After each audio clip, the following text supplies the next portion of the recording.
Update terbaru part 153 season 22-23. Yang pertama, setelah kegagalan transfer di musim panas ke tim UCL, Jorge Mendes dipercaya telah menyarankan Cristiano Ronaldo beberapa kali untuk bertahan di United dan menerima peranan baru yang diberikan Erik ten Hag padanya sebagai pelengkap skuad.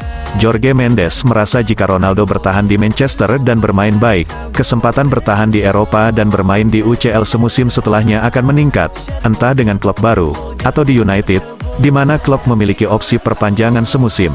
Jorge Mendes merasa frustrasi terhadap Ronaldo yang ia nilai menolak menerima situasi musim panas di mana tidak ada satupun klub besar Eropa yang bersedia menampungnya, bahkan dengan United siap memberikan subsidi gaji untuk memuluskan transfer. Lalu, sebelum menjalani wawancara eksplosif dengan Piers Morgan, Cristiano Ronaldo telah diperingatkan oleh Jorge Mendes dan Ricardo Regufe untuk berhati-hati dalam berucap, mengingat itu akan mempengaruhi prospek masa depannya, dan juga situasi dalam setahun terakhir menciptakan kerenggangan antara Ronaldo dengan Mendes, hingga pada akhirnya, Mendes tidak terlibat sama sekali dalam negosiasi dengan Al Nassr, yang kemudian ditangani oleh tangan kanan Ronaldo yaitu Ricardo Regufe. Yang kedua, berikut update transfer.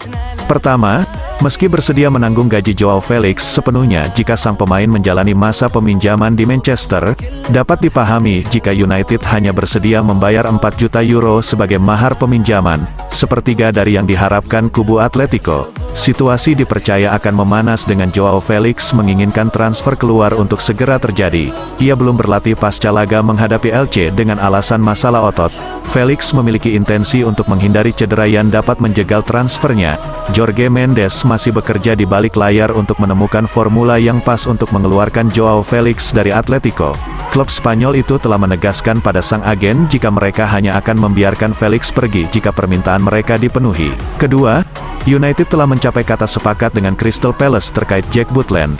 Sang kiper akan menjalani tes medisnya hari ini. Ia akan menjalani masa peminjaman di Manchester hingga akhir musim. Ketiga, nama Scott McTominay diapresiasi beberapa staf yang bekerja di Newcastle, tetapi dapat dipahami jika pesan dari kubu United terkait sang pemain cukup jelas yakni McTominay tidak dijual. Keempat, David De Gea siap menandatangani kontrak baru dengan kesepakatan penurunan gaji untuk memperpanjang karirnya di Old Trafford. Saat ini, ia masih digaji di kisaran 375.000 pound sterling per pekan, meski jumlahnya sedikit terpotong karena kegagalan lolos ke UCL musim ini.